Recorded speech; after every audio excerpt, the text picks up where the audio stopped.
Welcome to the Exploring the Restoration channel. In LDS culture, there are many ideas about what Kolob is and where it is. We will review the best evidence here to establish what I believe is the case. We will have to go through some background information related to both Egyptian and Chinese linguistic, cultural, mythological, and astronomical information, and then we will go through the evidence coming from both Latter-day Revelation and the Old Testament.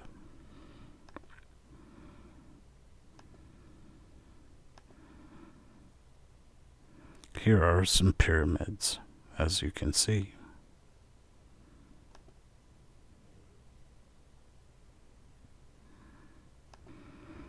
Now we move on to a view of pyramids from above. As you can see, everybody knows that pyramids look like mountains, from the side that is, and this is intentional. But the top of the pyramid, as we see looking down, is called the apex. You can see that a pyramid has this sort of X shape on the top. Okay.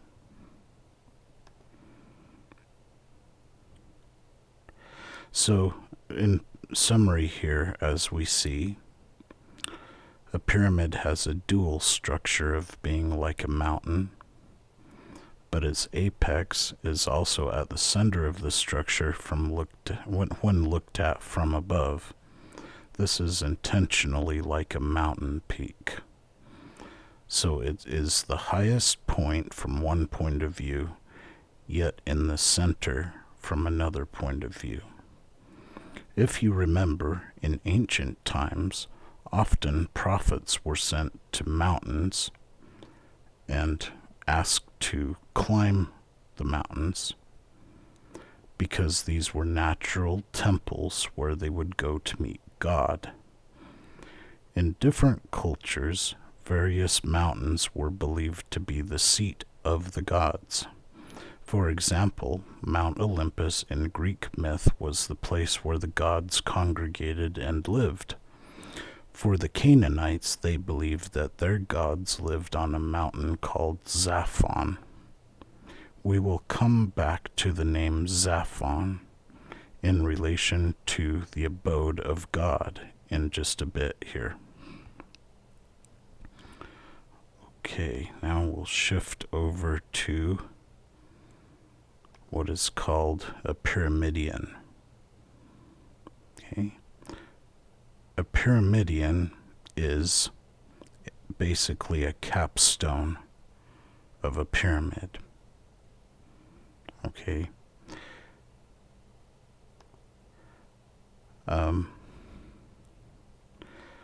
So the Egyptians would use these capstones to set on the apex of the pyramid. And again, they're called pyramidions. But in Egyptian, the name of this kind of stone is Ben or Ben stones. Mythologically, Ben was the mound which first arose out of the waters of chaos, or the primeval mound. Many times, these pyramidions or Ben stones were covered in gold leaf or were painted gold. Okay. Now we're going to look at an article in a book. Okay, this book is called Temples of the Most High. It was compiled by N.B. Lundwall. And the particular chapter or article that we will be looking at here, or at least looking at one little part of it is called Significance of Ancient Geometric Symbols by Herman R. Bangeter. Okay, Brother Bangeter, from what I can tell, trying to look up his background, he was some kind of esotericist. Okay, there's a lot of speculative information in this book.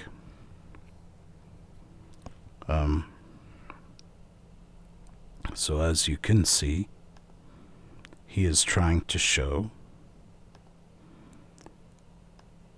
that the structure of a pyramid, this X shape that we saw, that the apex is in the center.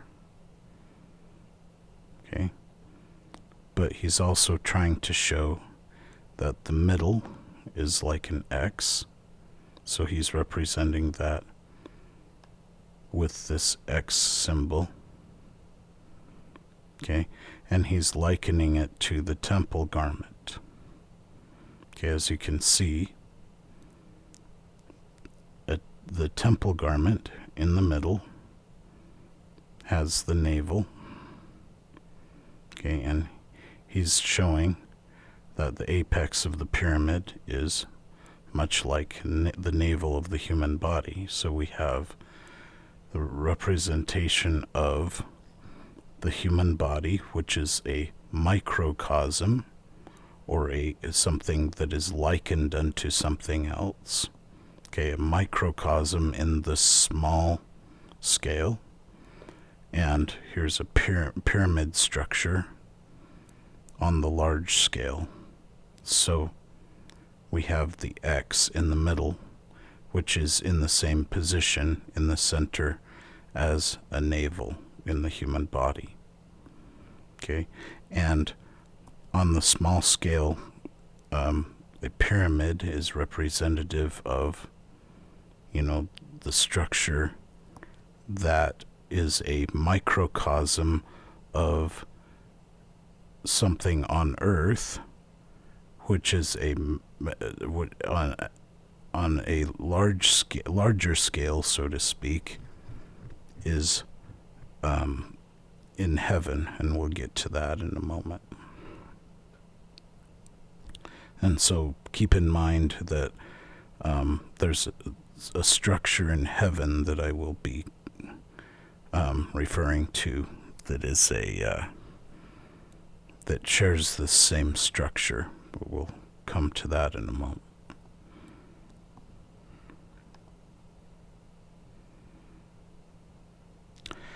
Jerusalem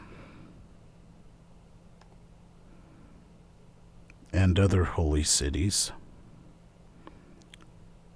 and the Garden of Eden were likened to the center of the world, similar to how the apex of the pyramid is the center of it all and the highest point of all at the same time.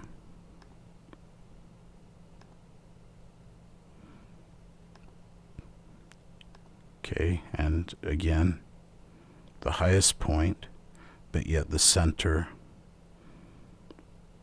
right there of all at the same time. Okay. So now switching over to facsimile number 2 of the Book of Abraham, we see, interestingly, that there is an X symbol in the middle of the hypocephalus, or the facsimile number 2, or hypocephalus, depending on how you would want to pronounce the word. Okay, so not only we're told that this is symbolic of Kolob, but it's also symbolic of the North Star. We will get to that as we go on. Okay, whoops. Now,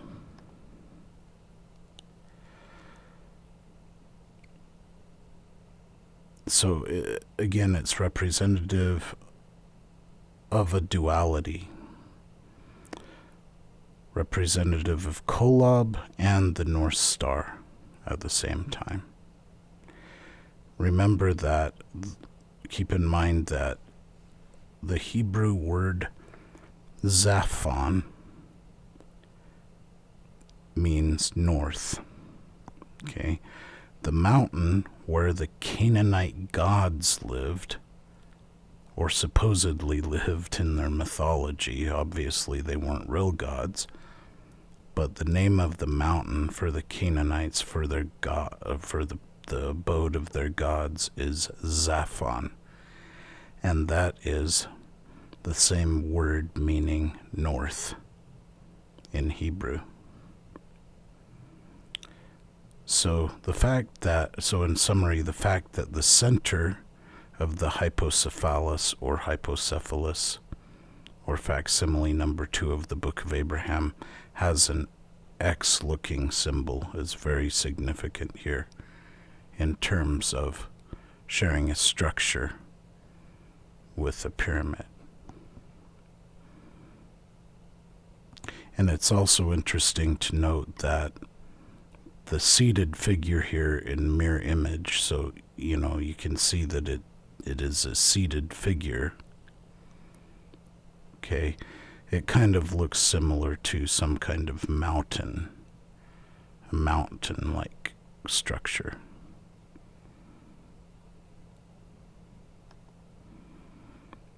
Oh, I'm sorry, we forgot one part here. So looking at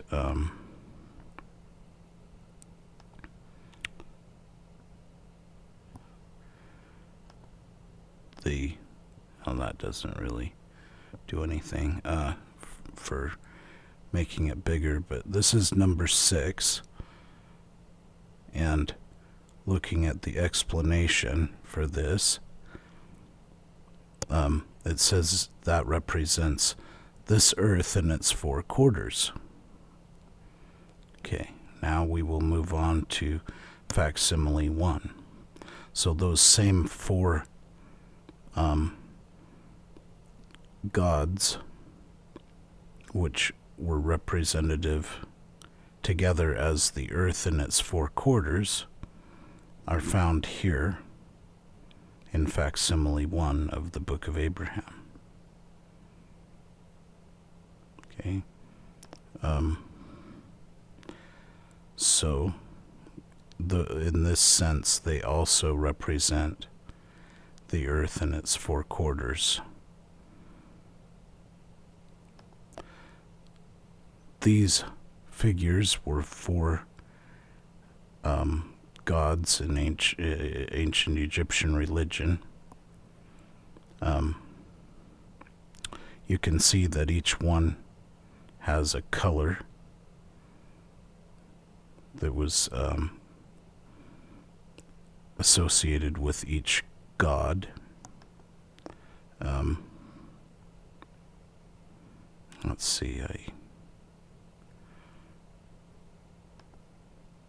see, there was, oh yeah, I forgot to mention that in the explanation for figure 1, it also says that this earth is called by the Egyptians Jah-o-A. So keep in mind, once again, that these 4 figures here represent the earth in its 4 quarters, and the earth itself is called Jah-o-A. Okay. Now, this is some translation notes that Joseph Smith produced with his scribes. We will talk about those more in depth in another video. Okay. For now, we'll say that it is Joseph Smith's translation notes of translation activity related to the Book of Abraham and its astronomy and the astronomical information in the Book of Abraham. As you can see, this character here in the Kirtland Egyptian Papers, or Joseph Smith's notes, translation notes of these astronomical things in this case, the name of this character is called Jah-O-A, and the translation or revelation or explanation that goes along with the character is the earth. Okay, so again, so this represents, as you can see, the earth in its 4 quarters, just like the 4 sons of Horus, who together represent the earth in its 4 quarters. And you can see how literal that means, that it's the earth in its 4 quarters in this case. Okay. So that same character rotated 45 degrees is the common Egyptian hieroglyphic symbol for city or town, and it's simply is a crossroads. Okay, and it's the same symbol which astronomically is used for the earth itself.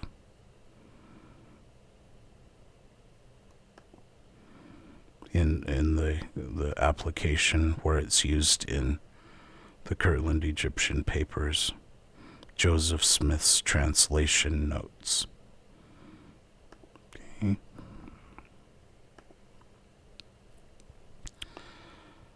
Next,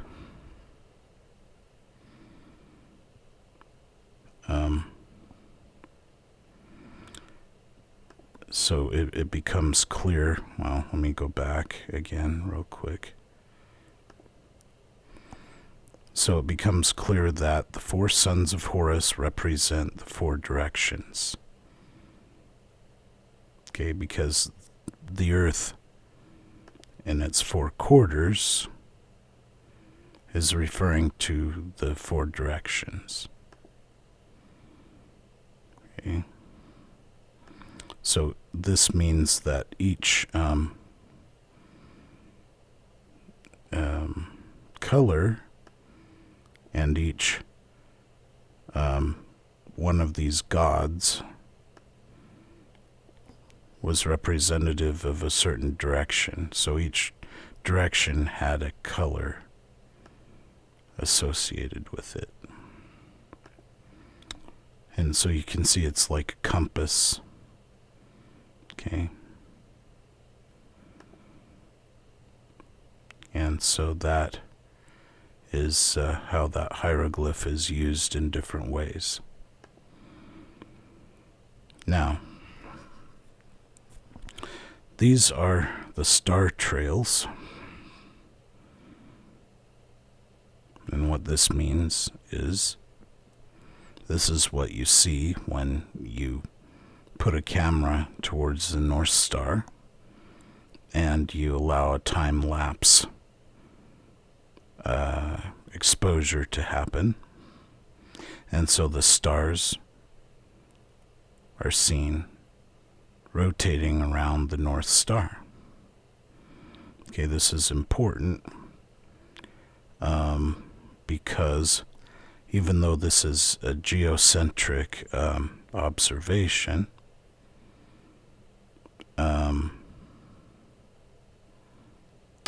it's the stars are actually stationary, as we know, because it's the Earth that moves. But you can see that there is a similarity between these star trails going around the North Star, and there's a similarity to the round hypocephalus or hypocephalus facsimile number 2. So you can see this is why the center is also representative of the North Star. This is Amun Re, or Khnum Re, the god of creation. Once again, the emergent primeval hill, so to speak, just like a pyramidion or bendstone. And this might be why the seated figure also looks somewhat like, I mean, you can see that these are the knees sticking out, and in normal circumstances, the head, the mirror image heads would be right over this.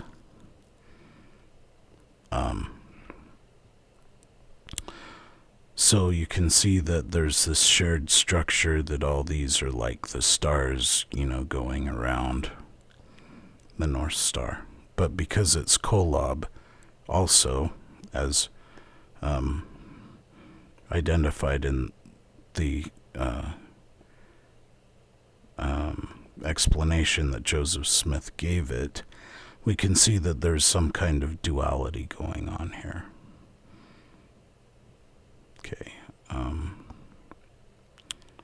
just bring up, so going back to the North Star, the star trails going around the North Star, you can see that there's a shared resemblance.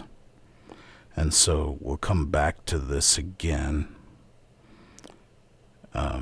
to show that there's an even greater system with the same structure.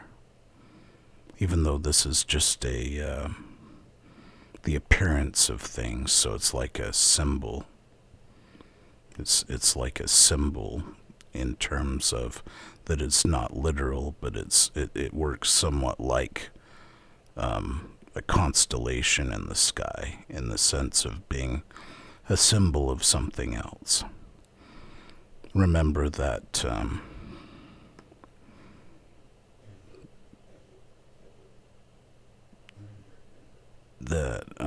God was said to, in many ancient religions, the North Star was said to be the place where God's throne is, and this is because of the belief of the ancient people that God dwelt in the midst of all things.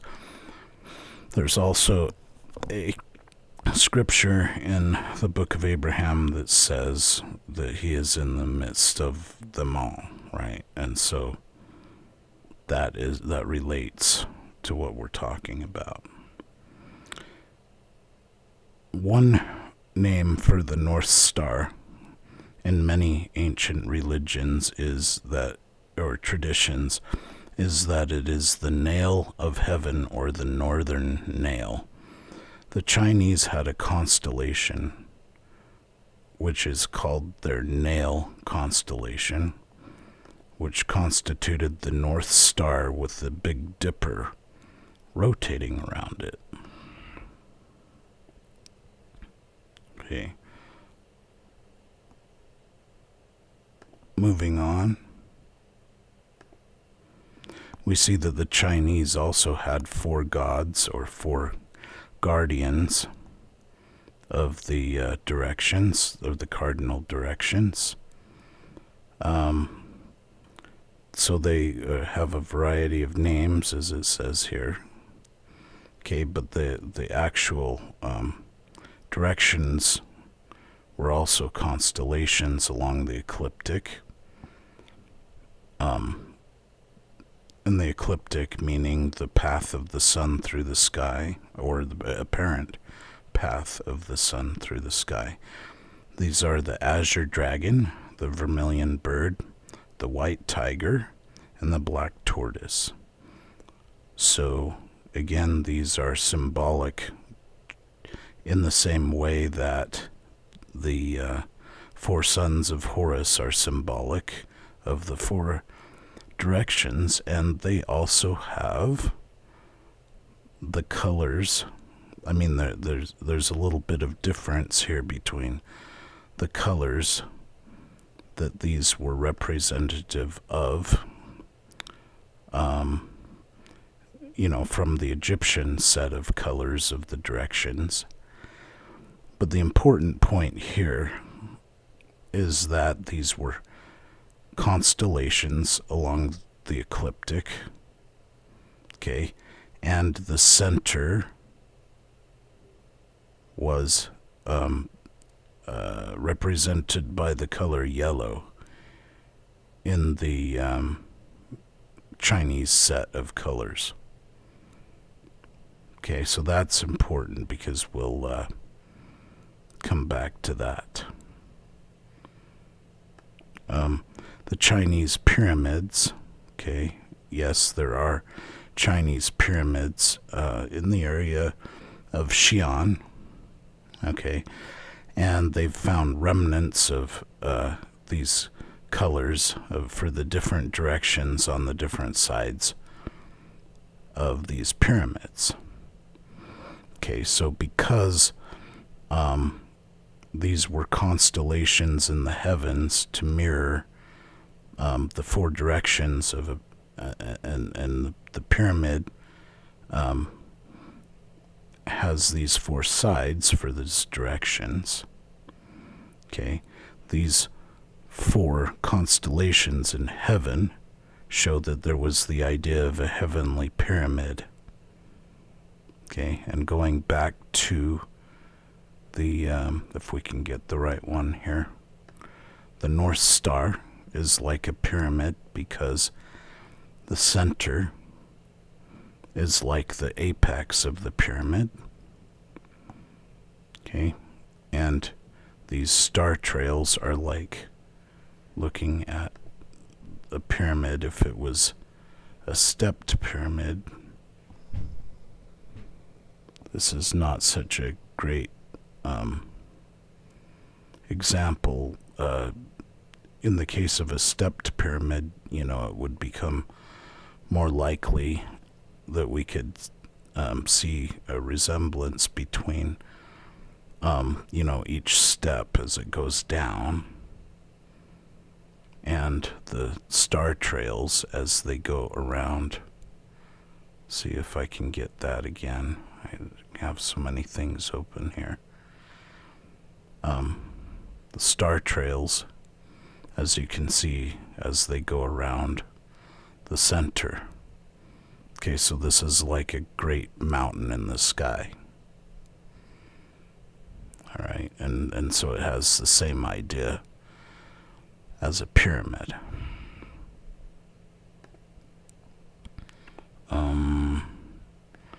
All right, so now we're going to review some different quotations and discuss those. Okay, first of all, it's not well known, but there was actually a poetic version of Doctrine and Covenants 76 that was produced by Joseph Smith. Okay, and the important part of that document is this part here, at least in terms of what we're talking about here. From the council in Kolob to the time on earth, and for ages to come, unto them will I show my pleasure and will, what my kingdom will do. Eternity's wonders, they truly shall know. Okay, so the point here is the council in Kolob. So, it doesn't say the council on Kolob. It doesn't say the council at Kolob. It says the council in Kolob. Okay, so if I'm thinking in terms of the word in, I'm not thinking that it's on Kolob that it took place. It's as if Kolob in this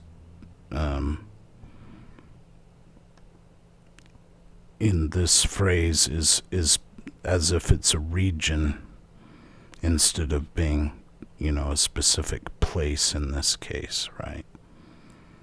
So it's almost like saying the whole solar system is like a region, okay?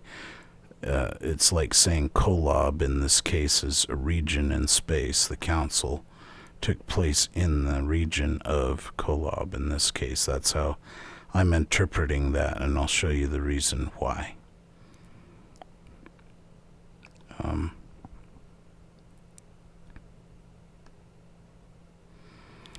Okay, so we're talking now about the residence of God, okay, or the planet that he lives on.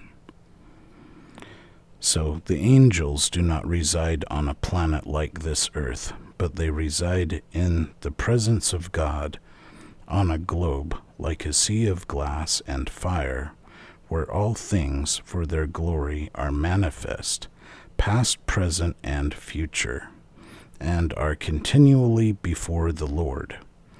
The place where God resides is a great Urim and Thummim. This earth, in its sanctified and immortal state, will be made like unto crystal, and will be a Urim and Thummim to the inhabitants who dwell thereon.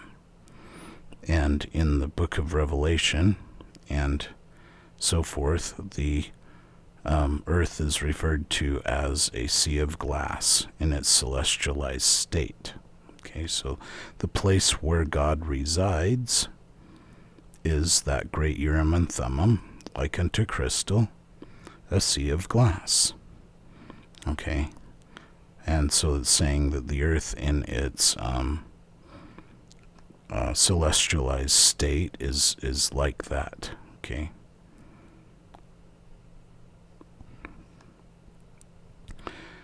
Okay, so now we're looking at a white dwarf star, or a representation of one. Okay. A white dwarf star is a stellar remnant, meaning it is a star that has gone through a cataclysm and blown off its whole atmosphere. Okay. So you can see that this particular white dwarf star is just a huge diamond in space.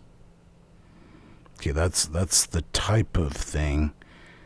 It's the stellar remnant is definitely more massive than a planet like the Earth would be.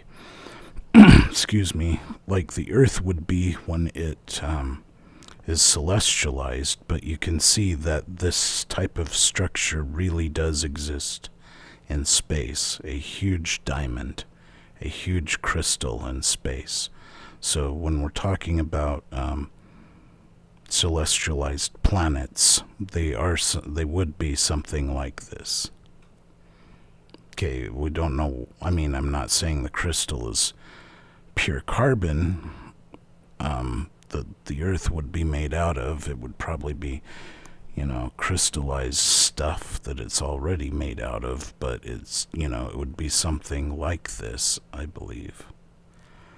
Okay, looking at our own star, our own sun, okay, you can see that it's much different than that white dwarf stellar remnant, because the sun is so big because it still has its huge atmosphere. So somewhere in the center of the star is probably a rock-like thing, like a giant something or other, like some kind of a stellar core, that's probably like that sea of glass, but it's unlikely to be the place where any any celestial beings live, because it's more likely that they would live on something like, a planet that becomes something like this. So in terms of where I believe God lives, it's a planet like this Earth that has been, celestialized. So even though it says that it's not like this Earth in terms of, because it has been celestialized, I mean, it's still probably in terms of mass, it's still the same amount of mass. I would imagine it's probably not as big as a white dwarf star by any means, but instead it's still a planet that people live on. Okay, so that's why I'm making a distinction between a star that's like a gas giant thing that's like burning with a gigantic atmosphere, and a planet that doesn't have, that's not like that, but the planet itself would be revolving around a star like this, because the Earth revolves, or orbits around the sun. And so in terms of identifications here, I believe Kolob is a star, and the throne of God, or this residence of God, the place where God resides, okay, is the planet that goes around that star. Okay, and let me show you why as we go on here. And I saw the stars, that they were great, that they were very great, and that one of them was nearest unto the throne of God. So that one star, one of the great stars, was nearest unto the throne of God, or the place where God resides, okay? And there were many great ones which were near unto it. And the Lord said unto me, These are the governing ones, and the name of the great one is Kolob, because it is near unto me. For I am the Lord thy God. I have set this one to govern all those which belong to the same order as that upon which thou standest. Now moving on to facsimile 2 figure 1 explanation. Again, Kolob, signifying the first creation, nearest to the celestial, or the residence of God. So we're talking about the same planet here, talking about in terms of the throne of God, or the residence of God. That's the planet that is described in Doctrine and Covenants 130 right here, the place where God resides. Okay, so the residence of God, or the throne of God, is the same planet. And these great stars, these huge stars, are nearest, or near unto that planet, but the nearest one is Kolob. That's how I interpret this. Okay. Now, facsimile 2 figure 2 explanation, it says stands next to Kolob, called by the Egyptians Ulublish, which is the next grand governing creation, near to the celestial, or the place where God resides. Okay, so clearly we've got one star that seems to be the star around which the planet that God resides on is Kolob. Okay, the Kolob is the one that is nearest, which to me it means that Kolob is the star. And the throne of God is the planet going around that star, in the same sense that the earth is going around the sun. Okay, so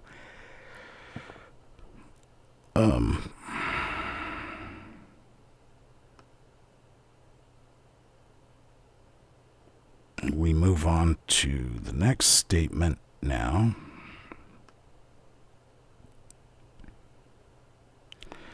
This will become an important criterion as we try to identify Kolob, okay, in terms of where it is in the sky. Okay, Kolob in its motion is swifter than the rest of the 12 fixed stars, going before, being first in motion, being delegated to have power over the others, to regulate others in their time. All right? So in terms of a star moving quickly, or swifter, it must be moving in relation to something else. Yet it's the star around which God's planet, or, the throne of God, so to speak, or his residence, is rotating around Kolob. Yet Kolob in its motion is swifter than the rest of these other stars in this region. Okay, now going back to the Abraham right here, 3:2-3, again we're saying these are the governing ones. All right, and he says these stars were very great, and there were many great ones which were near unto it. But then again, in context, Kolob is swifter than the rest of these other stars that are huge stars like Oliblish that are right next to it, okay? But in terms of what is closest to the residence of God, it's Kolob. Okay, now we come to this really, really important statement. Okay, this statement puts everything else in perspective. Flos Isis, or Flos Isis, the highest degree of light, because its component parts are light.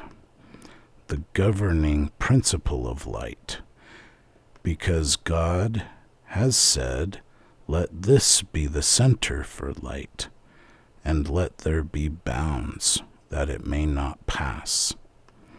He hath set a cloud round about in the heavens, and the light of the grand governing of 15 fixed stars centers there.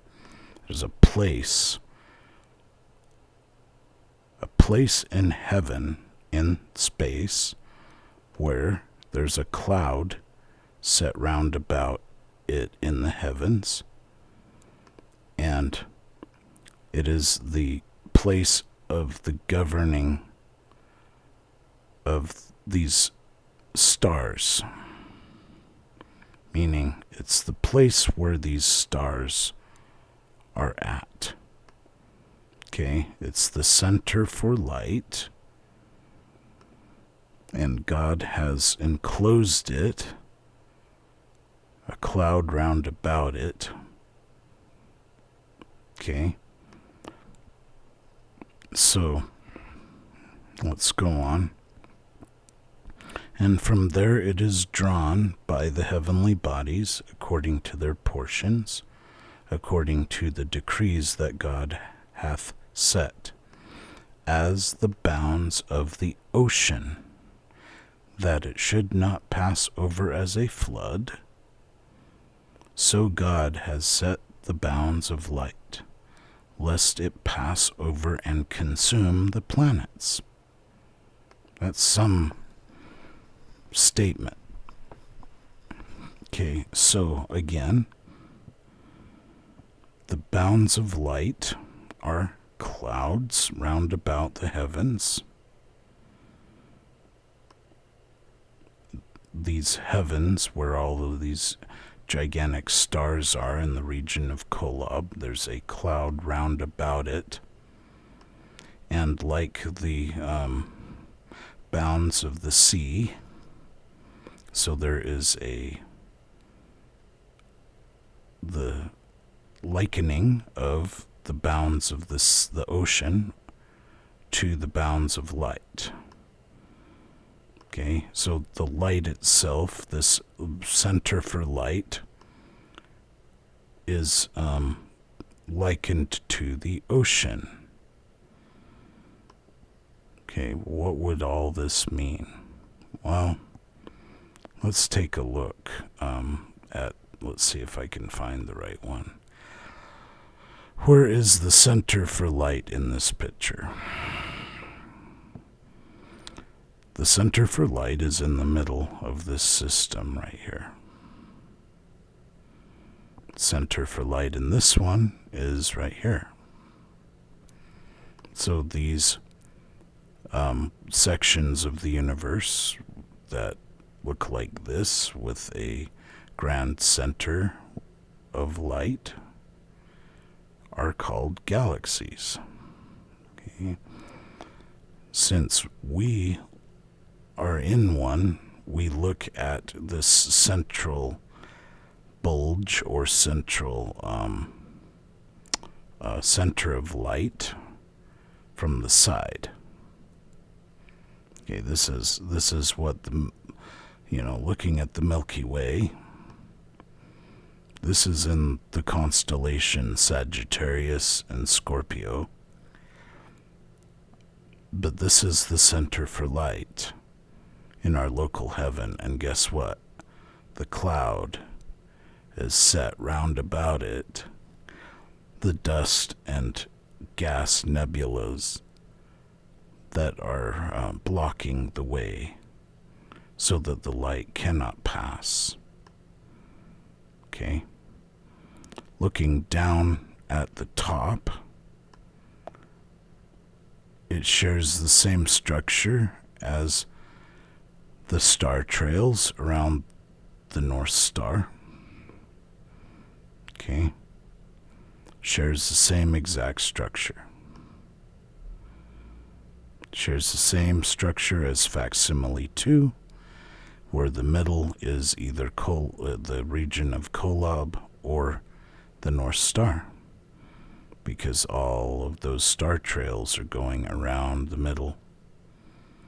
Okay, this is just like facsimile 2, shares the same structure, and the region of the highest degree of light is in the center.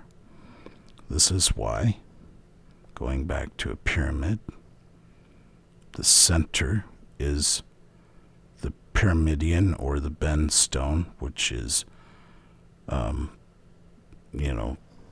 associated with brightness.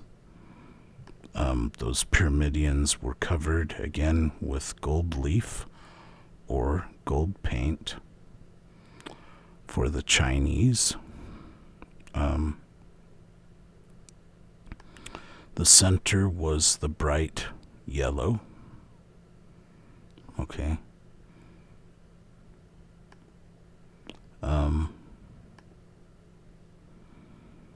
So you can see that there's a reason that these things share all of these structures.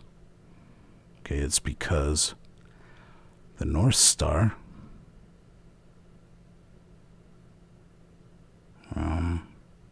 got so many open. The North Star is a symbol for a greater system. Okay, say like any constellation or asterism, the North Star and the stars going around it in the immediate vicinity of the North Star, I mean, not really, but, that's the appearance as the stars turn around the North Star because the Earth is turning. It's a symbol of the greater system. Okay.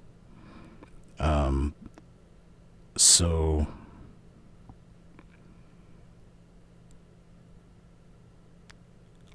let's see, where was I?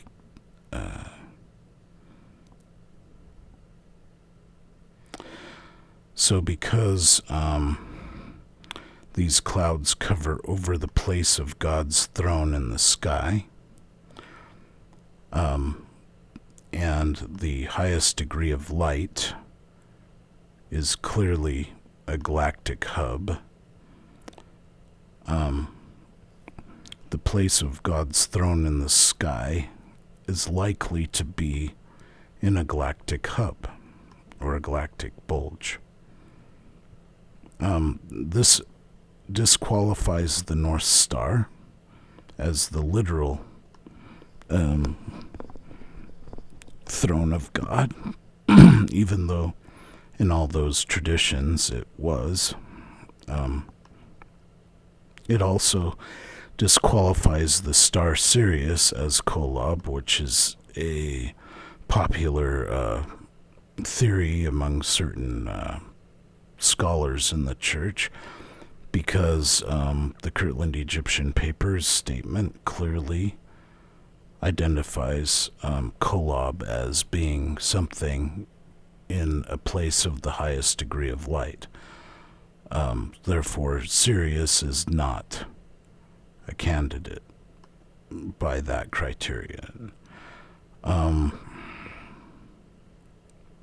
And also the North Star can't be Kolob or God's throne, because the North Star changes over time with the precession of the equinoxes as the Earth moves over millennia. And so this means that the North Star changes over time. So the North Star wasn't always Polaris. It was other stars in the past. So God isn't going to just move his throne from one star to another that way. So in summary, it's likely to be a galactic bulge that is the region of the highest degree of light. This shares the structure with a pyramid, meaning as you look down from the top,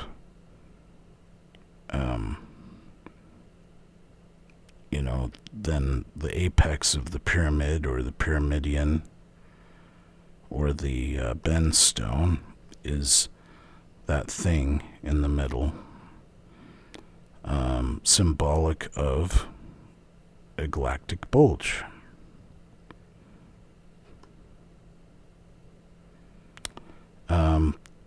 So the galactic center theory is something that was written about by Kent Hilton in the book The Kolob Theorem. I don't agree with him on certain points, but I think I can agree with him that it's definitely the galactic center that is the region that we're sort of focusing on. The galactic center theory, as for being a place that could be the region of Kolob and the governing planets or stars, and the area of where God's throne resides, was actually something that J. Reuben Clark Jr.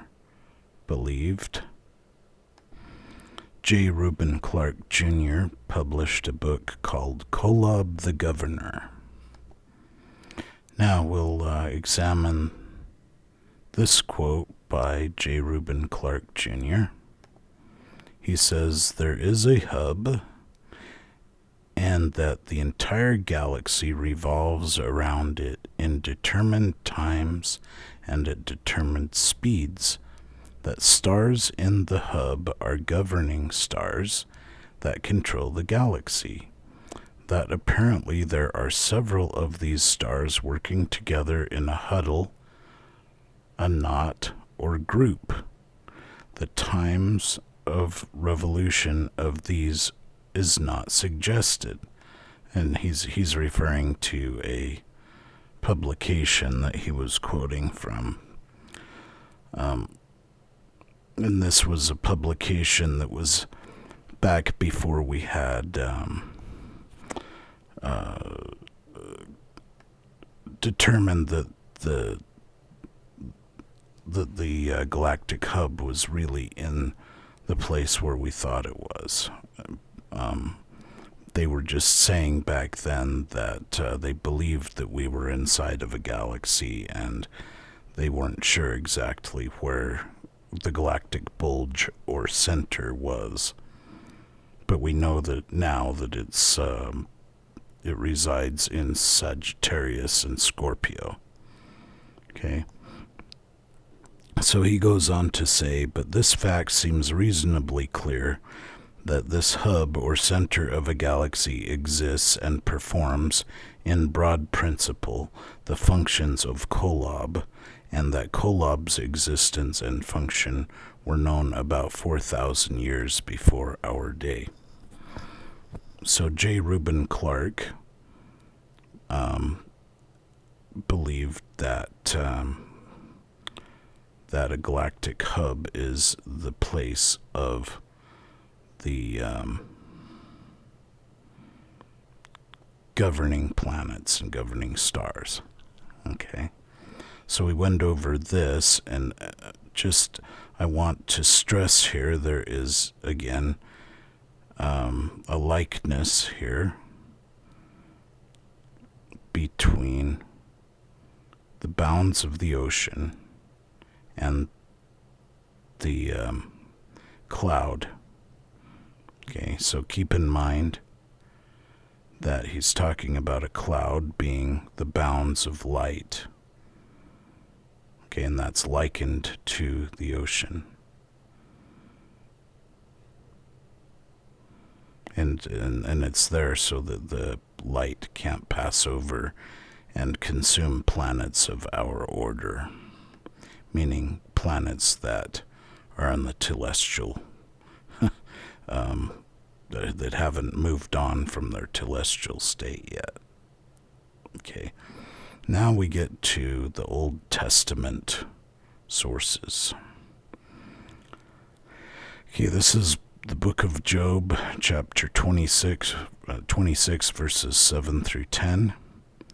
He stretcheth out the north. There it is again, the Zaphon. Stretches out the north over the empty place. He hangeth the earth upon nothing. That just means the earth is out in space. He bindeth up the waters. There we go. He bindeth up the waters with his thick clouds, and the cloud is not rent under them. Okay, there we go. There's that likeness. So he's saying, he bindeth up the waters in his thick clouds. Okay, bindeth up the waters. There's the ocean. The likeness between the ocean and the center for light. Okay, the likeness between the waters of the ocean and the light. Okay, so looking at this, you can see that same exact likeness is being made here between waters and the light. Okay, and the cloud is not rent under them.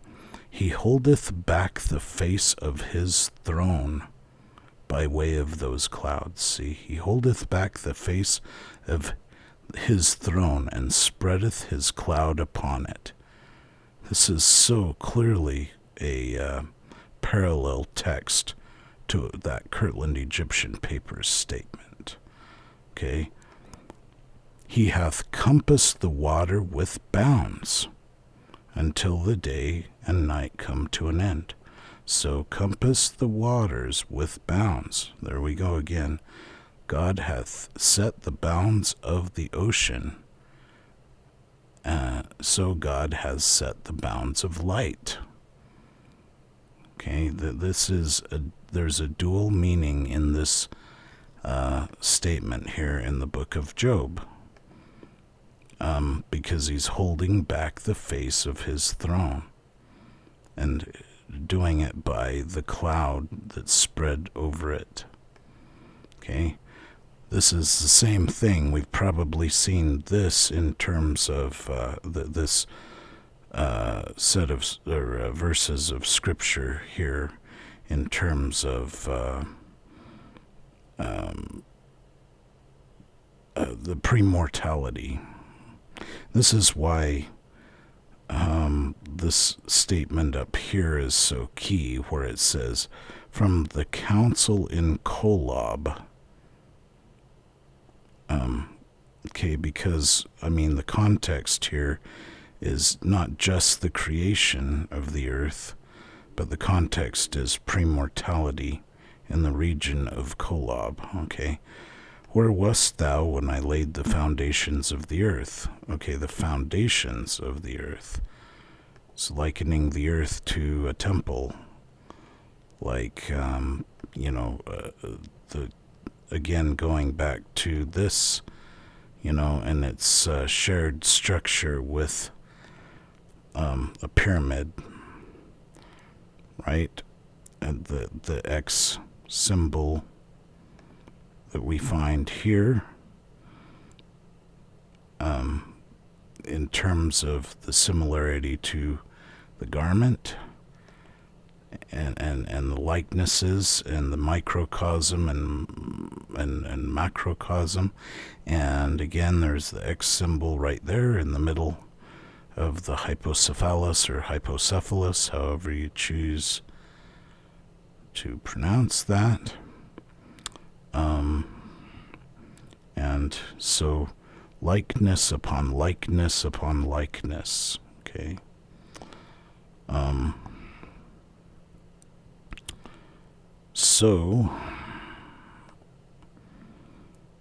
Again, there's temple imagery here, because there's, we're talking about the earth like it's a temple, and also the temple in heaven in this region, okay, in terms of likenesses. Declare if thou hast understanding. Who hath laid the measures thereof, if thou knowest? Or who hath stretched the line upon it? Whereupon are the foundations thereof fastened? Or who laid the cornerstone thereof? When the morning stars sang together, and all the sons shouted for joy. Where? In the council in Kolob. Or who shut up the sea with doors when it brake forth, as if it had issued out of the womb. Okay, the sea with doors, it's just talking about the bounds of the sea, or the bounds of light. When I made the cloud the garment thereof, and thick darkness a swaddling band for it. Okay, thick darkness, a swaddling. Let's see if I can find what I was looking for there. Thick darkness, a swaddling band for it, right there. Okay, the clouds is what it's referring to. And break up for it my decreed place, and set bars and doors. And said, so he's quoting, the Lord's quoting himself, hitherto shalt thou come, but no further. And here shall thy proud waves be stayed. So he's saying that the bounds of the sea will go the sea will go no further. In other words, the light. Okay. The bounds of light are staying the sea of light. Okay, or the bounds are stopping the light from proceeding forth past it, except for when, like it says here, except for when it is the light is drawn by the heavenly bodies according to their portions. Okay, so it's drawn in the proper proportion, or proper portion that is according to what they need to receive. So again, the governing, or the grand governing of the light is there. So the highest degree of light, the governing principle of light. So the governing principle of light are the bounds, right? They are keeping them within their proper bounds, right?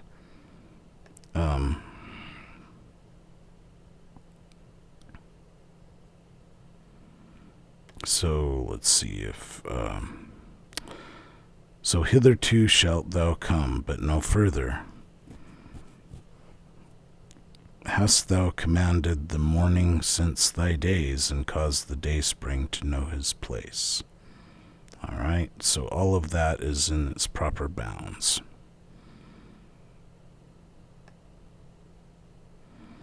Now, let's look at this interesting statement in the book of Isaiah. How art thou fallen, O Lucifer, son of the morning? How art thou cut down to the ground, which didst weaken the nations? And this happened in premortality, right? For thou hast said in thine heart, I will ascend into heaven. I will exalt my throne above the stars of God. So if he's going, if it's a pyramid, he's going to exalt himself above, or go up to the apex, right, of the mountain.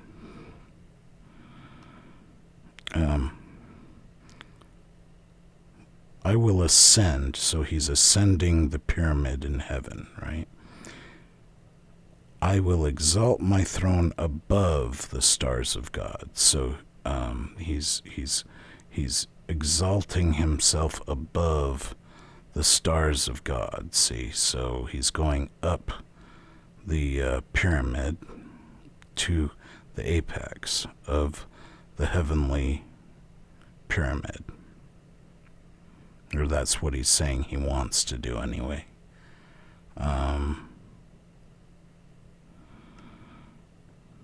Let's see.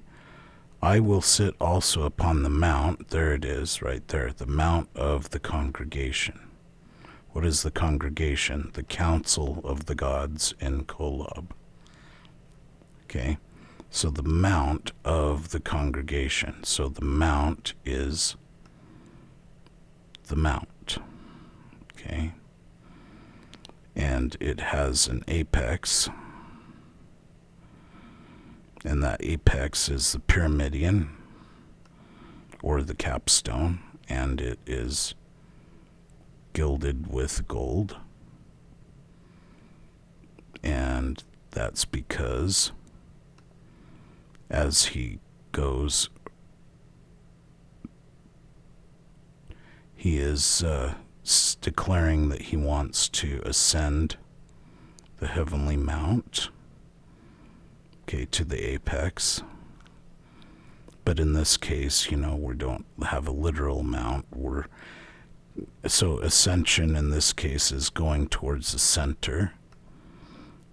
And so looking down at a pyramid, going towards the center of the apex is to ascend, okay? And so even though in this case there's not like a literal mountain here, this to go inward towards the highest degree of light is ascension, or likened unto ascension. Okay, so he's saying the mount of the congregations in the sides of the north. There it is again. The sides of the north. So looking at the Pyramidion, this is the north, and these are the sides of the north. These are the sides of the primordial hillock, the primordial mountain. So this, in terms of the creation, is the primordial mountain. It's not a mountain on the earth. This is the primordial mountain right here. And this is the Pyramidion, the navel, the omphalos. Okay. This is the primordial hillock. And so in terms of the creation accounts here in Job, they're talking about this region. Okay, I will ascend above the heights of the clouds. So like going inward in this case is ascension. Okay, then the clouds are the clouds that envelop. I keep going to the wrong tabs. They are the clouds that envelop the central region, okay, the highest degree of light. And so he's talking about those clouds. I will be like the Most High. So he's saying, I will set up my throne in that region and be like the Most High. That's what Satan was declaring that he wanted to do anyway. Wasn't successful, obviously, but that's what this is the meaning in terms of archaeoastronomy. This is what is saying right here. Okay, beautiful for situation. The joy of the whole earth is Mount Zion. Okay, so again, Zion or Jerusalem is the center place, the omphalos. Okay, on the sides of the north, there it is, the Saphon, the Pyramidion. Okay, the sides of the north. The north is Zaphon, the heavenly mount. Okay, oh, I gotta get this together here. Okay. The city of the great king. So again, Zion is the center place in terms of the New Jerusalem. And as we go in towards Missouri, we are ascending the mount. Okay, in the same metaphorical way. Okay, Isaiah 22:23. And I will fasten him as a nail in a sure place. There it is right there. By the way, the word sure right here is Ammon. Okay, and in the center of the hypocephalus, this is this god of creation right here, of the primordial hillock, or the primordial hill. He is either Khnum-Re or Ammon-Re, the god of creation. Okay, so you can see the likeness upon likeness upon likeness. A nail in the sure place. It's the nail constellation in terms of the North Star and the Big Dipper to the Chinese. The northern nail, or the nail of heaven, which is the North Star. Okay, and he shall be for a glorious throne. There it is right there, the throne of God. The nail in the sure place. Throne of God to his Father's house. There it is, the Father's house, the residence of God. Okay, so the glorious throne is like the nail in the sure place because it's the center place. It is Mount Zion in heaven. Okay, and that is why this is the structure. Okay, these things are the heavenly structures. So I'm not trying to say that, the Milky Way galaxy is God's only abode, but in terms of where is his local, what would you call it? His local, the place where the administrative center is of heaven, of our local heaven, it's definitely that. Okay, so even if he, is God of like whatever other galaxies, right? That is the administrative center. I mean, it's just like if Jesus Christ, is, as we know, it's not if, it's we know that he's going to rule over the earth from the New Jerusalem and from the Old Jerusalem. Okay, and so in terms of the administrative center, this is what we're talking about. This is the place of the council in heaven. In terms of, this is a different galaxy that I'm pointing at. But I mean, in terms of, if we could look at the Milky Way from the top, if we could get out there and take a picture of it, we're looking at it from the side, but the administrative center, or the Mount Zion, is the center of the galaxy. Okay?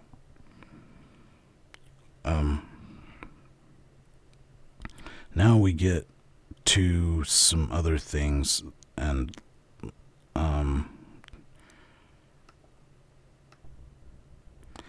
so now we're going to talk very quickly about Sagittarius A star. Okay, this is the name that they've chosen for the central black hole in the Milky Way galaxy. In the center of the Milky Way galaxy, this is a gigantic black hole, and it gives off all of this energy for all of this gas and dust that is swirling around it at high speeds, causing this huge amount of energy coming from it. Okay, this thing is an anchor to the rest of the galaxy. All of these small stars, in terms of being small in terms of this, because this is so big. I mean, they're whipping around this thing, and some of them come in like this around it. And so when they approach it like this, and it is swift because it's being whipped around that thing. This is like a huge anchor, and it's whipping all these other things around it at extreme speeds because of the intense gravitational pull. All right? So that is what we're dealing with. And also, I forgot to bring up quasars, okay? Quasars are galaxies that just emit huge amounts of radiation from the centers. This is when they're active, okay? So these are no different from regular galaxies, except they emit just huge amounts of, and they spew out these streams of particles at either side, and guess what? It's the central black hole, the supermassive black hole, that does this. Okay? And so if we're talking about the highest degree of light, okay, I mean, these are the brightest things in the universe, practically, okay? In terms of, I mean, I'm not talking about gamma ray bursts right now, but in terms of something that is spewing out a constant amount of energy, constantly, when these things are active, and it's possible that our own galactic center could become active like this, you could see why if there's that much energy coming from the central region in something like this, why you would need to shield anything with these huge gas clouds so that they don't get fried by this amount of energy coming out of these things, okay? So, I mean, there's little doubt in my mind anyway that in terms of whether it's a quasar or whether it's just a regular galactic bulge, that we're talking about the highest degree of light. Okay? And this is why the theory that, again, I'll just repeat, the theory that Sirius, the star Sirius, is Kolob, that theory is incorrect because of this criteria, in these criteria in this, the criteria of the cloud covering the thing, the region, okay, and the fact that there's these intense amounts of this intense amount of light here that has to be covered over. Okay, so because the people that favor the Sirius theory for Kolob, because they favor just kind of not paying attention to the Kirtland Egyptian papers and basically saying that one of Joseph Smith's scribes was the one responsible for them instead of Joseph Smith. I mean, responsible for the Kirtland papers, which were, again, Joseph Smith's translation notebooks and notes. Okay. This did not originate with W.W. Phelps. This information did not come from W.W. Phelps. This information is from the prophet Joseph Smith, okay, because this is a parallel text to the Old Testament data, the Old Testament information